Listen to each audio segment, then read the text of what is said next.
The galaxy made one terrible mistake that day. It confused human silence with human fear. The broadcast reached 9,000 worlds at the same time, carried through every public channel, every military relay, every market screen, every classroom monitor, and every embassy wall from the core systems to the frozen trade lanes beyond Orion. High Marshal Ver Korath wanted witnesses. That was the point. He stood on a black command platform beneath the banners of his empire, polished armor bright under white studio lights, speaking in that slow ceremonial voice tyrants use when they think history is already on their side. Beside him stood a small human child named Noah Reed, 12 years old, taken from a civilian relief ship near the border. The cameras never moved close. They did not need to. The galaxy understood the message before Korath finished smiling. Earth will kneel, he said, or Earth will watch what defiance costs. Across the broadcast networks, alien commentators went quiet. Diplomats stopped mid-sentence. Traders froze with cups halfway to their mouths. Some species looked away. Others watched because cruelty always finds an audience when it wears a uniform. Korath believed he was teaching humanity its place. He believed humans were soft mammals with sentimental attachments, weak hearts, and slow fleets. He believed one unbearable image would crack their governments, panic their colonies, and send their ambassadors crawling to his palace before the hour ended.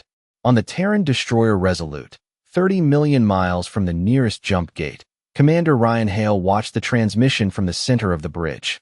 He did not sit. He did not shout. He did not make a speech for the crew. He stood with both hands behind his back, blue command light cutting across his face, eyes locked on the screen as Korath delivered his final warning to Earth. Around him, every officer had gone still. The navigation chief stopped breathing for 3 seconds. The communications officer put one hand over her headset, as if the sound itself had become too heavy. The youngest sensor technician lowered his eyes, then forced them back up because Terran officers do not look away from children in danger. Then the broadcast ended. No dramatic music. No explosion of noise. Just a hard cut to Korath's imperial seal and a message promising surrender terms within 1 standard hour. The bridge stayed silent. That silence spread faster than fear.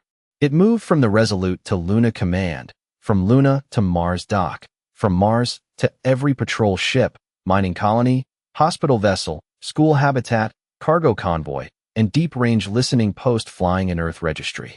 The alien networks waited for human panic. They waited for screaming. They waited for frantic negotiation requests and desperate public statements. They got nothing. No protest. No plea. No ambassador begging for mercy. Earth went quiet so completely that even Korath's own analysts began checking whether their receivers had failed. Commander Hale reached forward and turned off the main display. The bridge lights seemed colder without it. He looked once at the crew, and every person there understood that something ancient had just woken up behind his calm expression. Not rage that burns wild. Not grief turned into noise. Something cleaner. Something disciplined. Something human. He walked to the tactical rail and placed his thumb on the encrypted command pad. The device scanned his print, his pulse, his blood oxygen, and the command authority sealed inside his service record. A red line appeared across the console. Hale opened a channel to every Terran military asset within reachable space. His voice, when it came, was quiet enough that the ship itself seemed to lean in to hear it. No more warnings. The message left the Resolute in a burst of encrypted light.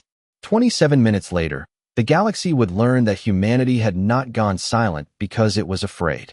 Humanity had gone silent because every human who could fight, fly, code, build, repair, rescue, or command was listening. Korath expected the first call from Earth to arrive within 60 seconds. That was what his analysts predicted, what his priests promised, and what every conquered species in his empire had done after seeing his kind of message. First came panic, then bargaining, then public sorrow, then surrender dressed up as diplomacy. So High Marshal Ver Korath waited in his command chamber with one hand resting on the arm of his throne, watching a wall of silent communication channels that should have been glowing with human desperation. They stayed dark, not delayed, not jammed, dark. Around him, officers shifted their weight and pretended not to notice. One junior signal clerk ran the same diagnostic 3 times, then whispered that Earth's transmitters were functioning perfectly. They were simply not speaking. Karatha's upper lip twitched. Silence is a tactic of the weak, he said, loud enough for the room to hear. They are deciding how to beg. No one corrected him. Powerful aliens do not enjoy being corrected, especially when they are wrong in front of witnesses. Across the galaxy, commentators filled the dead air with confident stupidity. They said humans were grieving. They said humans were paralyzed. They said Earth's primitive military network had no response ready. A scholar from the Ver Dominion even laughed on live analysis and explained that humans were emotionally unstable pack creatures, easy to break if one struck the correct symbol. I remember that line because it was replayed later at his resignation hearing. On the Terran destroyer Resolute, Commander Ryan Hale did not watch the alien commentary. His bridge crew had already moved past emotion into motion.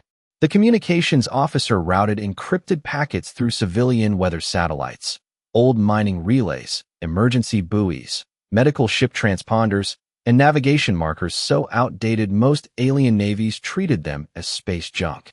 The navigation chief opened a tactical map that did not match any public star chart. Hidden lines appeared between colonies, cargo routes, repair docks, listening posts, and quiet little stations no empire had bothered to count. Hale stood at the center of it all, calm enough to frighten his own enemies and steady enough to hold his crew together. Status, he said. Luna Command confirms receipt, the communications officer replied. Mars Dock confirms. Atlantic Defense Net confirms. Pacific Deep Array confirms. Civilian evacuation channels are green. Hospital. Vessels are moving under escort. School habitats are sealed. Outer farms are dark. Hale nodded once. Good. Protect the living first. That sentence mattered. It was the difference between humanity and Karath. The High Marshal had tried to turn fear into obedience. Humans turned grief into procedure. On the 7th minute, Karath sent his surrender demand again. This time marked urgent, ceremonial, and final. Earth did not answer. On the 9th minute, he ordered every human colony to acknowledge imperial authority. No reply. On the 11th minute, one of his border fleets reported a strange pattern of sensor ghosts near the Carina trade lane. Then another fleet reported the same thing near Vega Relay. Then another near the Neptune fence, only 30 astronomical units from Earth. Karath leaned forward. Explain. His tactical officer swallowed. The ghosts are not ghosts, High Marshal. They are Terran ships running cold. Hundreds of them. Karath stared at him as if grammar itself had committed treason. Humans do not have hundreds of warships. The officer looked back at the screen, and the color drained from his face. They are not all warships. Some are cargo haulers. Some are repair platforms. Some are rescue craft. They are linking together. Karath almost smiled. Improvised defense. Pathetic. Then the first red Terran signal crossed his map, followed by another, and another, until the darkness around his empire filled with quiet human lights. On the Resolute, Hale watched the same pattern form, and finally spoke the words every Terran officer had been waiting to hear. Lantern network active. Hold fire unless fired upon. Disable command systems only. No civilian targets. No exceptions. The crew answered as one. Yes, Commander. And for the first time since the broadcast ended, the galaxy heard from humanity. Not a plea. Not a threat. Just one short transmission sent to every alien military channel in clean, perfect trade standard. This is Earth Defense Command. You have 20 seconds to power down weapons and move away from civilian lanes. The 20-second warning was the most merciful thing any human system transmitted that day, and the alien fleets laughed. At it. Not loudly, not over open channels, but in the private command rooms where arrogance always feels safest. Karatha's forward admiral, a broad-shouldered Dominion officer named Sarvinik, stood aboard the flagship Iron Chapel and watched the Terran message blink across his tactical glass. Power down weapons and move away from civilian lanes. He read it twice, then turned to his bridge crew with a smile. They are giving us instructions. His officers clicked, hissed, and murmured in amusement. The Iron Chapel alone outweighed the nearest Terran destroyer by 20-1. Its armor was layered with reflective shielding. Its command core had survived 3 border wars and 1 attempted coup. To Admiral Vennick, the small human lights appearing across the map looked less like a defense network and more like campfires waiting for rain. He opened a public channel and sent his answer to Earth Defense Command. Human vessels, you are outmatched. Stand aside, and you may be processed as a protected species after surrender. On the Resolute, Commander Ryan Hale listened without changing expression. His crew watched the countdown pass 8 seconds. 7. 6. The alien fleet did not move away from the civilian lane. In fact, it advanced, pushing toward a convoy of medical transports carrying evacuees from the border. Hale rested one hand on the tactical rail. The red light from the command pad glowed across his knuckles. Rules of engagement remain defensive, he said. Disable only. The weapons officer answered, targets locked by system function, not hull center. Engines, sensors, command links, weapons relays. Hale nodded. At 0, send them the lesson. The countdown ended. Nothing exploded. That was what confused the aliens first. There was no heroic charge, no blazing human broadside, no dramatic missile storm to prove that Earth had lost control of its temper. The Iron Chapel simply lost its forward sensors. Then its targeting grid folded in on itself. Then every weapon port on its starboard side received a maintenance lockout code written in a human programming language so old that Dominion computers classified it as agricultural equipment. Admiral Vennick shouted for manual control. Manual control requested a password. His command staff entered 7 Imperial overrides. The system replied with one line in plain English, not today. Across the fleet, the same thing happened in sequence. Engines throttled down to safe idle. Shield generators disconnected from fire control. Navigation screens filled with false stars, then corrected themselves into a single message: move away from civilian traffic. Human cargo haulers, repair ships, and patrol craft slid between the disabled Dominion fleet and the medical convoy, not like warriors seeking glory, but like parents closing a door. The convoy kept moving. Every patient, doctor, nurse, child, engineer, and exhausted pilot aboard those transports passed through the lane untouched. Karath watched from his capital command chamber as his first fleet became silent in less than 4 minutes. His face hardened, but the room around him changed. Officers stopped pretending humans were primitive. Analysts stopped using words like emotional and unstable. One tactical clerk whispered that the Terran ships had never targeted the fleet's crews. They had only removed the fleet's ability to threaten anyone. Karath turned on him so sharply the clerk stepped back. Do not admire them. The clerk lowered his head, but the damage was done. On the Resolute, the communications officer reported the convoy clear. Hale allowed himself one breath. Not relief, not satisfaction, just a breath. Then Luna Command forwarded a new alert. Karath had ordered 3 more fleets toward human border settlements, trying to find a place where Earth was slow, weak, or unprepared.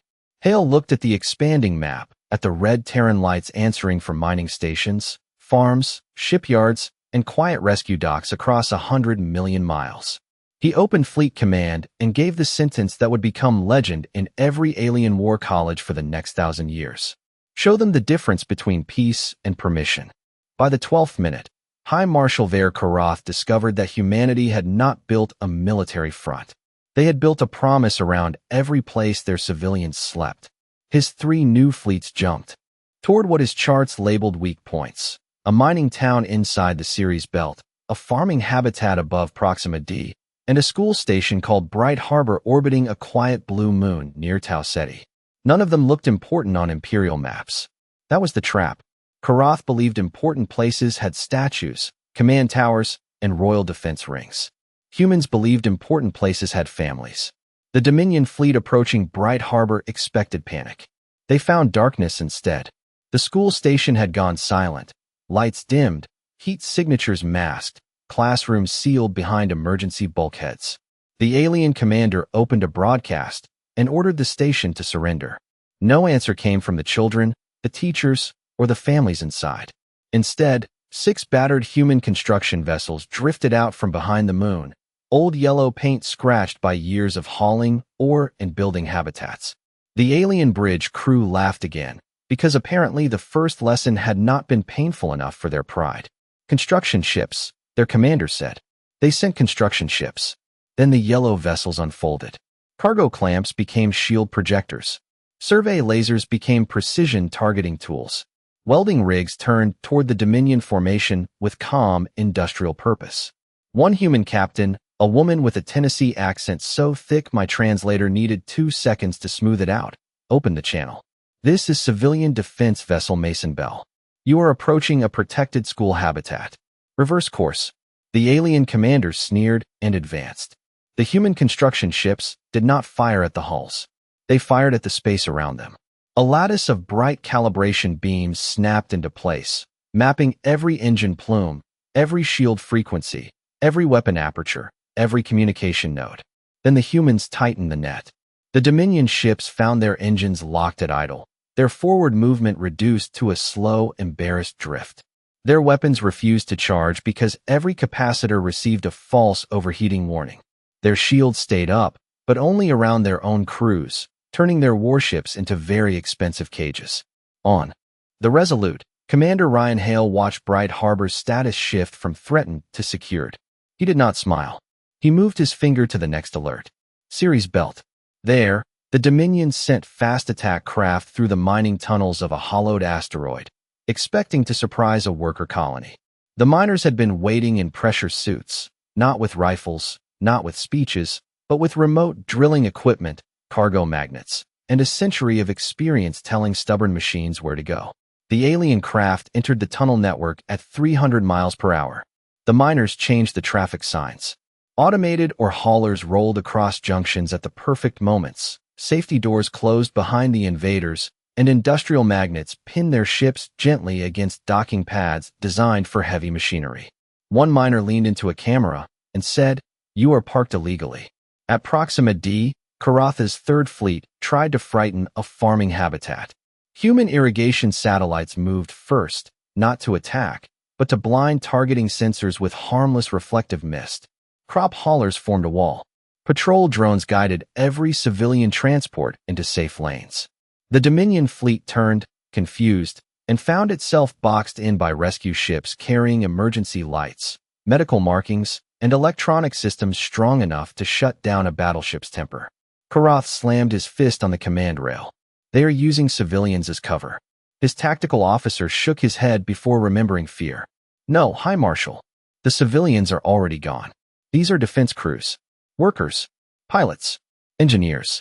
Teachers. Karath stared at the map as 3 attacks became 3 failures without a single human settlement falling. Commander Hale heard the same reports and gave the next order in a voice so steady it made the bridge colder. Begin Phase 2. Show them every child has a wall around them. Phase 2 did not begin with missiles. It began with doors opening. Across the human sphere, quiet hangars under farms, hospitals, universities, shipping yards, and weather stations unlocked for the first time in years. Alien intelligence had counted Earth's visible fleets and laughed at the numbers. They had not counted the tugboats with military-grade engines. They had not counted the school buses that could seal into lifeboats. They had not counted the repair crews trained to turn a docking bay into a fortress before lunch. They had not counted grandparents who had served 20 years, retired to colony maintenance, and kept their command codes updated just in case the universe forgot manners. On the Resolute, Commander Ryan Hale watched the Lantern network expand until the tactical map looked less like a battle plan and more like a neighborhood turning on porch lights. 1,000 civilian zones went green, then 10,000. Then every Terran child registry, medical convoy, and shelter habitat linked into one defensive shield of ships, drones, stations, and people who had all received the same message. Protect first, strike only what threatens. Karath saw the lights too, but he saw weakness because arrogance is a bad translator. He ordered his reserve fleet to punch through the new grid near the Helix Market, a crowded trade crossroads where several alien governments maintained embassies and commercial towers. He believed humans would hesitate in public. He believed they would fear damaging neutral property. He was half right. Humans feared harming bystanders so much that they had prepared for it. The reserve fleet arrived with banners raised and weapons charging. Before they could announce themselves, every neutral station around Helix Market received a Terran evacuation route, a shield frequency, and a polite apology for the inconvenience. Alien merchants stared at their screens in disbelief as human rescue drones guided traffic with embarrassing efficiency. A passenger liner full of tourists was moved behind a shield wall before its captain finished asking what was happening. Then Earth's old cargo haulers arrived, 30 of them, ugly and square, and painted in company colors from places like Idaho Freight, Great Lakes Orbital, and New Savannah Heavy Lift. Karatha's reserve admiral ignored them and advanced. That was his contribution to history. The cargo haulers opened their containers. Not weapons. Anchors. Thousands of magnetic anchors unfolded, spread through space, and attached themselves to the reserve fleet's outer armor with soft mechanical clicks. The alien admiral ordered full thrust. The ships did not move forward. The anchors had linked to station mass drivers, asteroid tugs, and industrial gravity clamps hidden inside the market's infrastructure. The entire fleet had been tied to the galaxy's largest parking brake. A human captain opened a channel and said, "Dominion vessels, your engines are working hard enough to void the warranty. Please power down before you embarrass the manufacturer." Even some neutral ambassadors laughed, then stopped quickly when they realized humans were not joking. On Karatha's capital world, alarms multiplied. His propaganda network lost control of its own broadcast schedule. Screens that had repeated his message now displayed evacuation advisories, treaty violations, evidence logs, and one still image of Noah Reed smiling in a school uniform, released by his family with permission through Earth Defense Command. No details, no spectacle, just a child's face and the words, "He was under our protection." The Empire went quieter than any battlefield. Karath demanded the image be removed. His information minister tried. The system refused, because human engineers had not attacked the network. They had archived the truth inside it. On the Resolute, Hale looked at the timestamp. 19 minutes had passed. His communications officer turned from her console, eyes bright, but voice steady. "Sir, Karath is calling all fleets back to the capital." Hale nodded. "Good. Let him gather every weapon in one place."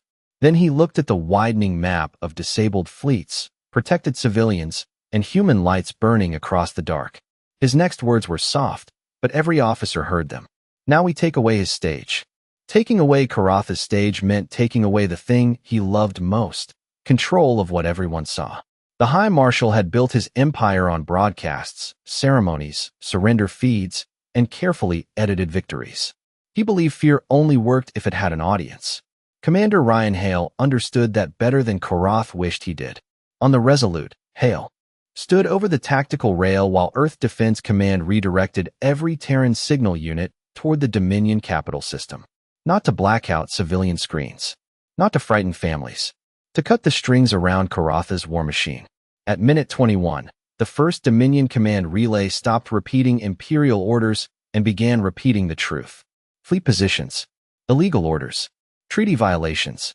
Evacuation lanes. Surrender instructions for crews who wanted to live through the hour without serving a monster. Karath ordered backup relays activated. They answered with a polite Terran lockout notice. He ordered his reserve captains to fire through the interference. Their targeting systems requested civilian clearance verification and refused to proceed. He ordered manual override. Manual override displayed the face of Noah Reed for 2 seconds, then opened a channel to Earth Defense Command. Karath threw a silver cup across his command chamber hard enough to make every officer pretend the sound had not happened. "Summon the vassal fleets," he snapped. "All of them.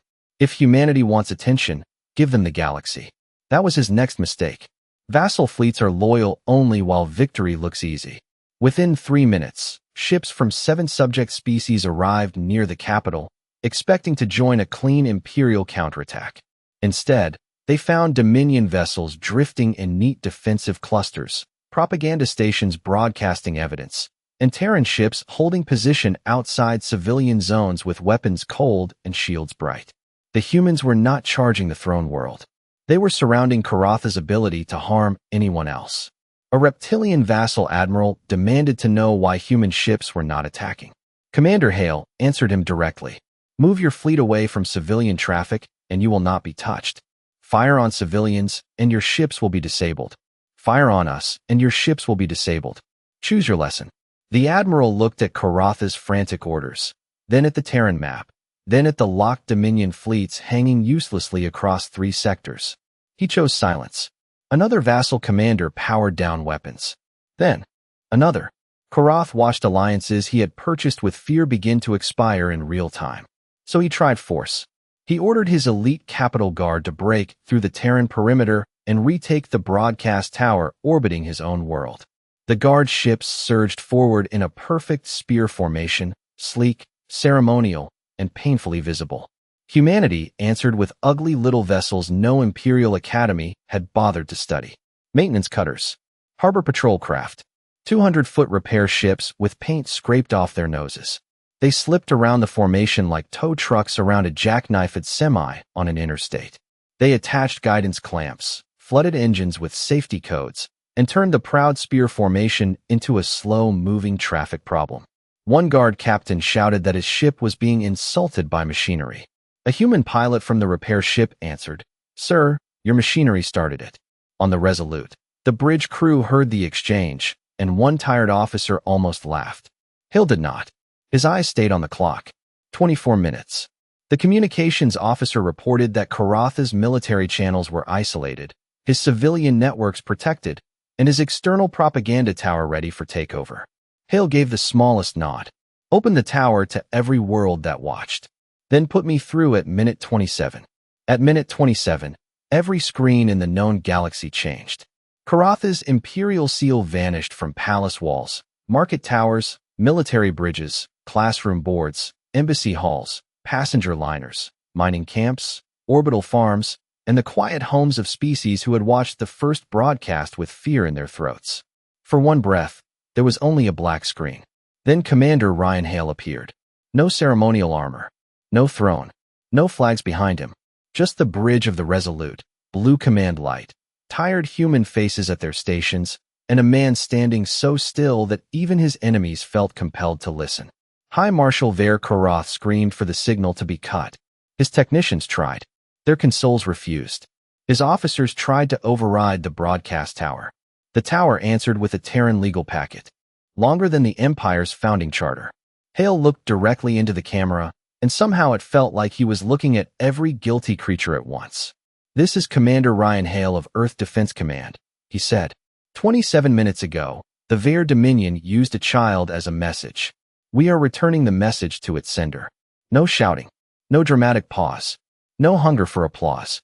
Just a quiet voice carrying across 9,000 worlds like a door closing. Behind him, the screen divided into evidence streams. Flight records, medical logs, witness statements, treaty codes, rescue ship transponders. The full chain of orders signed by Karath himself. The galaxy saw everything except the part no decent being needed to see again. Humanity did not replay the cruelty. Humanity documented it. That somehow hurt Karath more, because spectacle had been his weapon, and humans had turned it into evidence. Hale continued.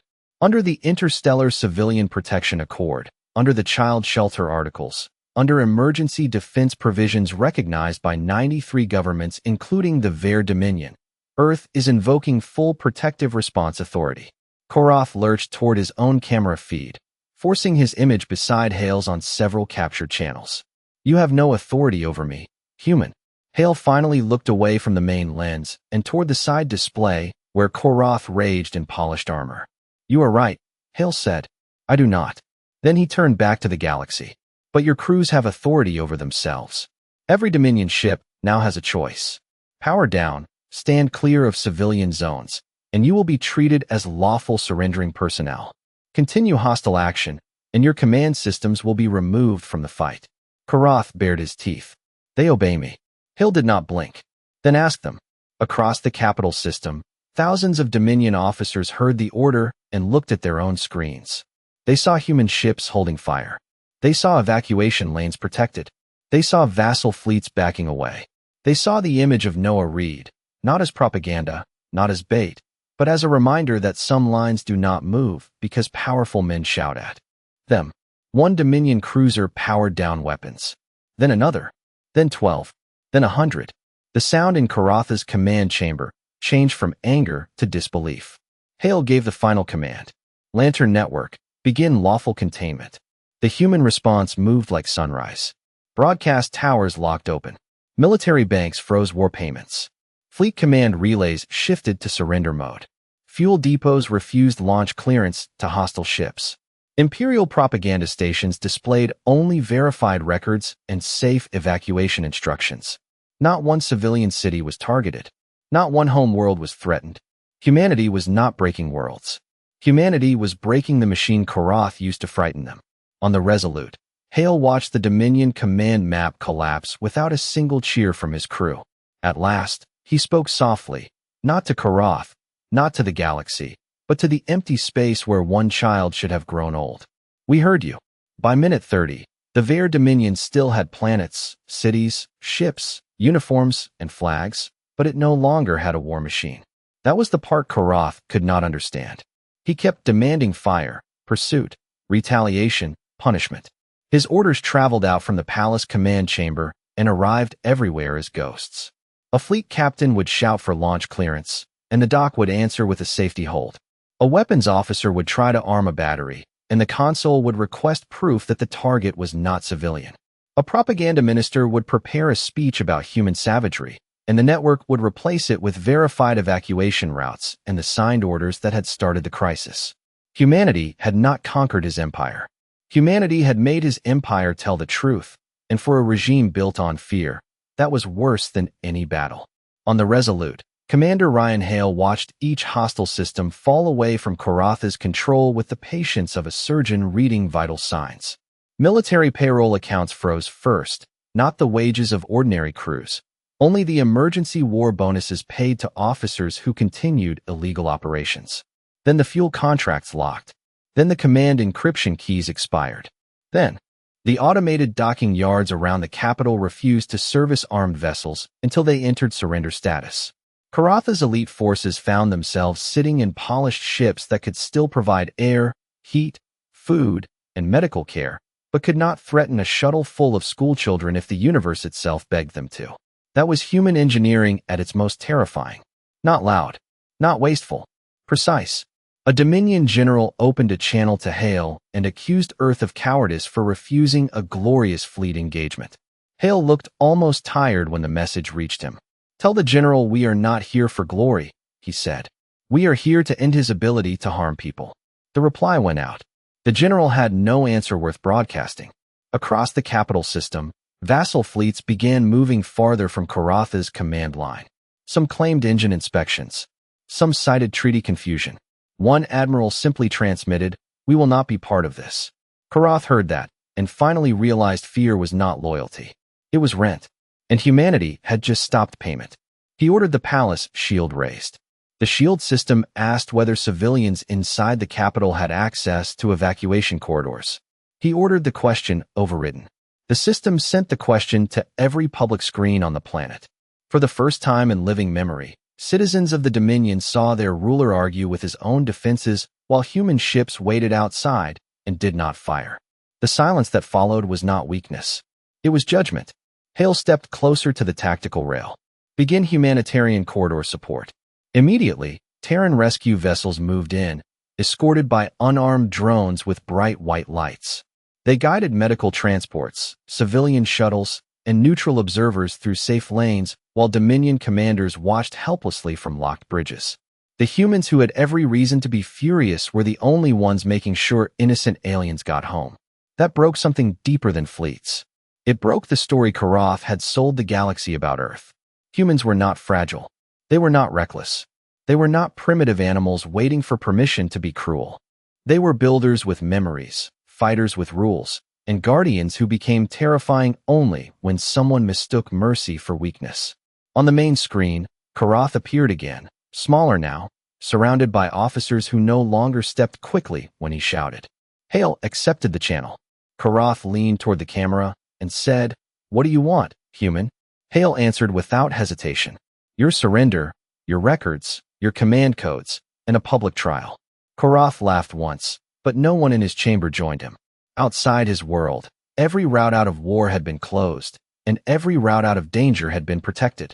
Humanity had not broken the galaxy by destroying it. Humanity had broken the lie that monsters were untouchable. The surrender did not look like the fall of an empire. It looked like a man realizing the room had stopped believing in him. High Marshal Vare Karath stood in his command chamber beneath banners that suddenly seemed too large for him, surrounded by officers who had spent their lives mistaking obedience for strength. His fleets were intact, but silent. His palace shield was active but transparent to truth. His propaganda towers were broadcasting evidence instead of praise. His vassals had stepped back. His own crews were powering down because humanity had given them something Korath never had: a choice. Commander Ryan Hale remained on the bridge of the Resolute, watching the final command codes arrive one by one.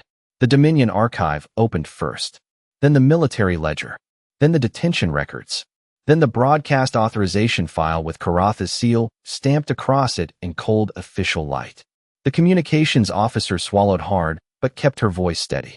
"We have the records, sir." Hale nodded. "Send copies to the tribunal, the neutral governments, and every Dominion civilian channel. Do not edit. Do not dramatize. Let the truth stand on its own feet." Across 9,000 worlds, screens filled not with revenge, but with proof. That was what no alien empire had prepared for. They had prepared for human rage, human missiles, human speeches, human grief. They had not prepared for human discipline. They had not prepared for a species angry enough to move heaven, but controlled enough to leave every innocent life untouched. Korath tried one final broadcast from inside his own palace, claiming humanity had staged a coup against galactic order. The tower refused to frame his face in imperial gold. It displayed him in plain light, with plain audio, beside plain documents signed by his own hand. Without ceremony, he looked smaller. A tribunal vessel arrived 40 minutes later under neutral escort. Korath demanded royal immunity. The tribunal asked whether he recognized the child shelter articles. He said nothing. That silence was the first honest thing he had offered the galaxy. When Dominion officers placed their command seals on the tribunal table, no one cheered. Humans did not celebrate on the Resolute. They were too tired, too focused, too aware of the empty place at the center of everything. Hale walked to the viewport and looked out at the capital world below, its cities glowing softly, its civilians unharmed, its war machine asleep. His second officer approached and asked if Earth wished to issue a victory statement. Hale thought about that for a long moment. Then he said, "Not victory. Warning." The message went out an hour later, translated into every recognized language, but written first in English. Humanity seeks peace with every species that honors the helpless, shelters the young, and keeps war away from civilians. But let the record show this. Compassion is not weakness, restraint is not fear, and silence is not surrender. Across the galaxy, classrooms replayed those words. Command academies studied the 27 minutes that changed military doctrine forever. Traders renamed the routes humans had protected. Vassal worlds used the evidence to break old chains. And on Earth, under a quiet sky, Noah Reed's name was spoken not as a weapon, but as a promise. The galaxy had thought humans would break when forced to watch pain. Instead, humans broke the systems that made pain profitable. They did not burn the stars. They did not punish the innocent. They did something far more frightening to tyrants. They proved monsters could be stopped. And from that day forward, every empire taught its children one rule before teaching them the names of stars: never mistake a human heart for a soft target.